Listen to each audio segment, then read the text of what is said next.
So I'm into anthropology. I love origins of shit.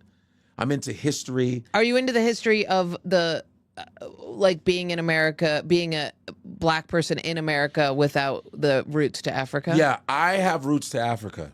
I'm not foundational black American. That's But another- foundational black American, I always think about this, and I'm not allowed to go talk ahead. about it No, go because I'm a ahead. white woman. No, go white. But having the entire being a foundational, what do you Black call it? American. Black American. It would fuck me up every day. It would fuck me up every day. What do you mean? I don't know. Just to know that every building that I walked into was built by slaves? and Yeah. stuff? Yeah. Well, listen. The White House was built by slaves. A lot of universities, Harvard, built by slaves. Yeah. You weren't allowed to read or write, but built by slaves. A lot of America was built on black slave labor. You know, the railroad system was built by the Chinese. You know that, right? I did not know that. Oh yeah, the railroads that go like California, Yeah. were built by the Chinese and of course black, but Chinese laborers. That's why if you go to San Francisco, it's dominated by Chinese and Yeah. you know they built all that. It is weird that California, how many Chinese people are in California? Because they came to build the railroads. And the Chinese are the most on the planet. There's 1.4 billion You're right. Chinese. So, but Is that where all the Flushing Chinese people are doing? Flushing, but you got Vancouver. You know, Vancouver is mainly Asian. You know, I did not know that. it's all West Coast. That's Canada. Okay. But all the movement of Japanese Chinese, you know, but the Chinese were building the railroads for Anderson Cooper's great-great-grandfather, Cornelius Vanderbilt. As paid or as slaves? I don't know how much they got paid, but it was probably low-wage type cheap labor. Yeah. I don't think anybody was getting money. Because I have a book called Asian Hollywood. I love history. Yeah. So my friend Zhao Ying Summers. How? Well, Asians come from black people. When? Where? There's a documentary called The Journey of Man. Okay. And it's good because it's a white guy. You mean like the original, like when we became fishes to, or the Yeah, bacteria yeah. to the fishes to the thing? There was a geneticist from China who was searching for where Chinese people come from because all Asians come from China. Yeah. Chinese are the oldest of all the Asians. Yeah. Right? Then you have the Koreans, the Japanese, all the other. But there's a genetic scientist last year said, I was looking and doing research on where Chinese people come from. They said, oh, we come from Africa. We come from the tribe called the Khoisan tribe. So Khoisan tribe, you know that clicking? Khoisan tribe, that's an X. They come from the Khoisan tribe. It's called the San people, who are the oldest people on the planet, and they look like black Chinese people. Let me see. I'll show you.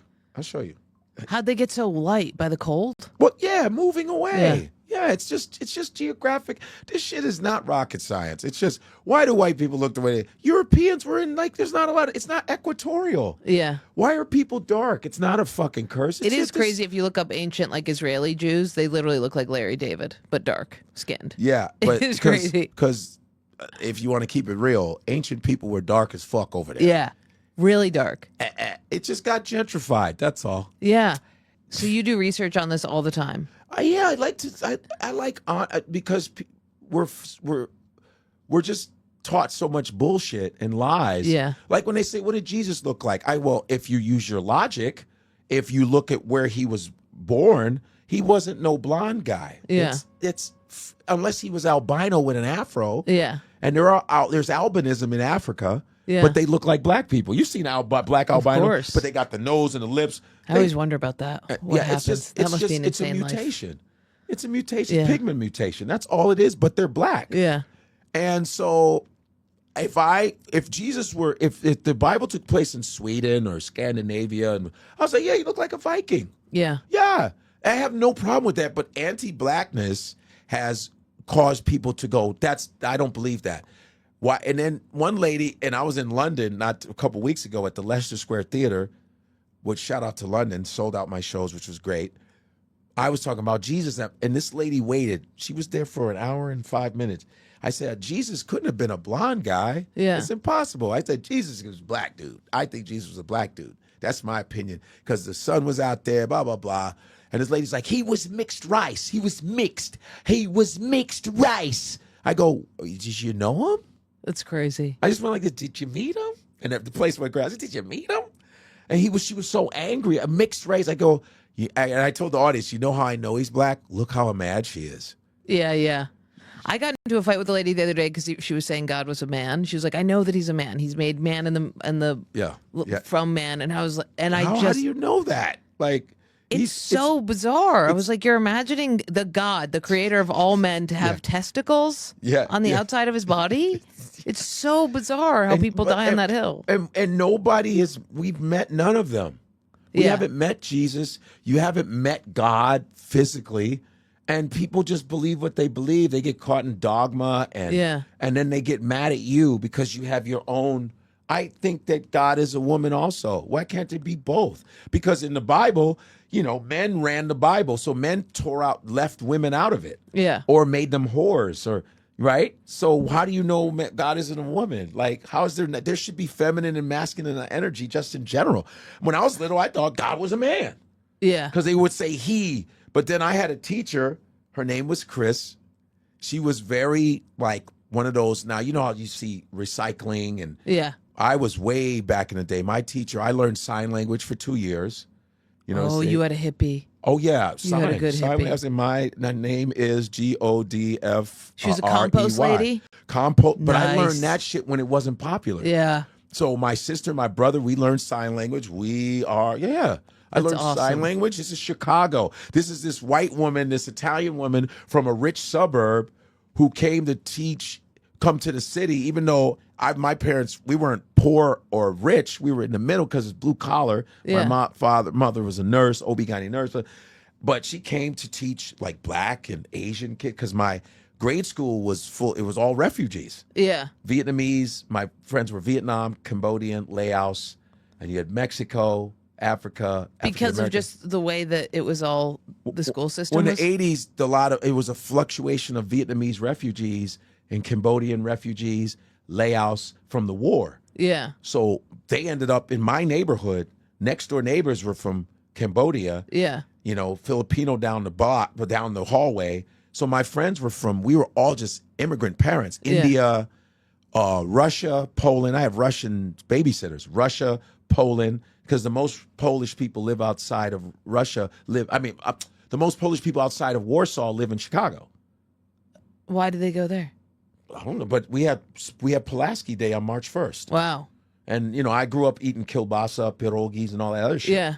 So and all my friends' names were Chicharnik, Linsky, Disky, Datsky, and so so I grew up around that shit.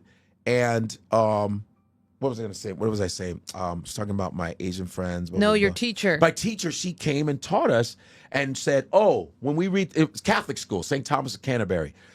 And she would go, we don't say he in my class.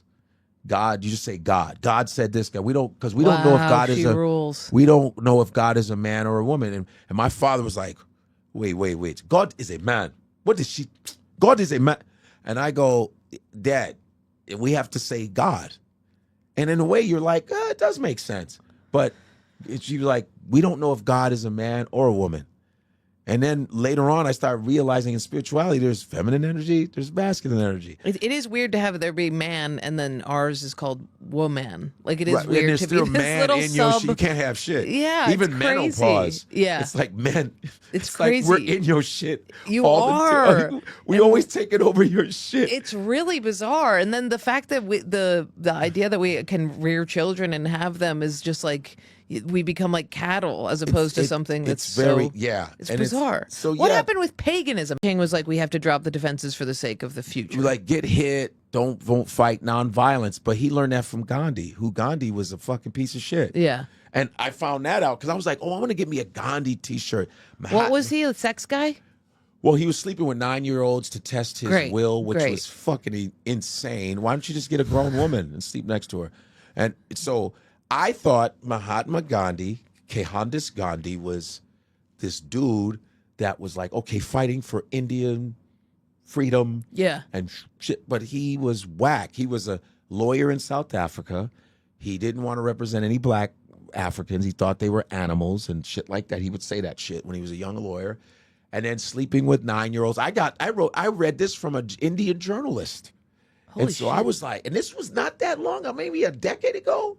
And there's a statue of Mahatma Gandhi in Union Square. Wait, but Martin Luther King didn't know any of this? Mahatma Gandhi, he studied Mahatma Gandhi's passive-aggressive theory, his philosophy, which was whack.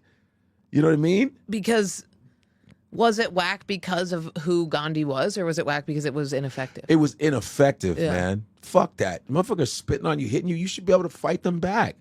I know if me and my attitude, guys I hang out with, if I was in civil rights movement, I'll probably get shot. Because I mean, I'll be dead. Fuck that. Because if you watch some of the footage. Yeah. Both? Sick. That's nice. Are they together? Mm-hmm. Can you believe it? No. Yeah. They've been married the whole time? Yeah. Do they have God in their hearts? A little bit. Really? That's nice. Nothing extreme. Yeah. But they have a little bit of God. Do you have a little bit of God? I guess I mean I like some prayers. I like some prayers. But did you go through like an addiction thing at all? Like a step program? No.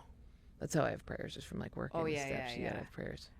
I did. I felt like I went just because my therapist had me go to some like Sex Anonymous. Yeah, things. that's what I am. What was it called? SLA. Yes. So I remember those. Yeah. You went to SLA? I went to it for some. Yeah. Wow. Yeah, those are tough meetings, but it is good. What did you go for love addiction?